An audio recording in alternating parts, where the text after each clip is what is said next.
វីដេអូនេះផ្ញើជូនម្ចាស់សំណួរដែលឆាតមកផ្ទាល់តាម TikTok សួរថាខ្ញុំធ្វើល្អដាក់គេដែរប៉ុន្តែនៅតែគេមើលអត់ឃើញអំពើល្អដែលខ្ញុំធ្វើចំពោះគេទេគេឃើញតែរឿងអាក្រក់គេចាប់បានលឿនណាបងប៉ុន្តែរឿងល្អគេអត់ដែលឃើញសោះទាំងដែលខ្ញុំអត់ដែលធ្វើឲ្យគេពិបាកចិត្តខ្ញុំតែងតែជួយគេរហូតប៉ុន្តែអំពើល្អរបស់ខ្ញុំគេអត់ដែលមើលឃើញតើខ្ញុំគួរបន្តឬមួយក៏បញ្ចប់ត្រឹមហ្នឹងគ្រប់វីដេអូបងទាំងអស់បើសិនកាលណាដឹងថាគេក្បត់ដឹងថាគេអត់ឲ្យតម្លៃយើងហើយបងអត់ដែលឲ្យនៅបន្តទេនៅបន្តគឺអត់បានប្រយោជន៍ទេអត់មានន័យអីទេត្រឹមតែជាកម្រាលជូតជើងនៃគេជូតជើងស្អាតដើម្បីដើរទៅមុខតែប៉ុណ្ណោះអត់តម្លៃ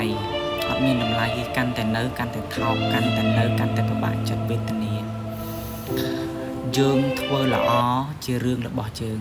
អំពើល្អនិងអំពើអាក្រក់គឺបែងចែកដាច់ពីគ្នាមិនអាចលាយឡំគ្នាបានមិនអាចដោះស្រាយគ្នាមិនអាចស៊ីសងគ្នាបានទេ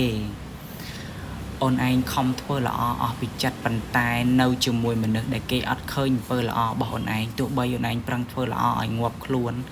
ក៏មិនអាចទទួលបានផលល្អពីគេដែរអូនឯងចាំណាបើសិនជាគេស្រឡាញ់អូនឯងមែន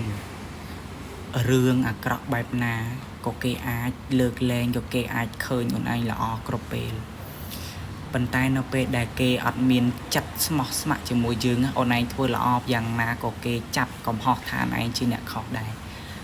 ថាអំពើដែលអូនឯងធ្វើហ្នឹងគឺជាអាក្រក់នឹងហើយជារឿងមួយដែលអូនឯងត្រូវគិតដកខ្លួនចេញពីមនុស្សដែលគេអត់ទទួលបានអំពើល្អពីអូនឯងបងជាមនុស្សចិត្តដាច់បងអត់ដែលឲ្យខ្លួនឯងនៅក្រំគ្រាទ្រូងដោយសារតែគេធ្វើបាបគេធ្វើអីហើយនៅតែបងឲ្យនៅតស៊ូទៀតទេអត់ទេ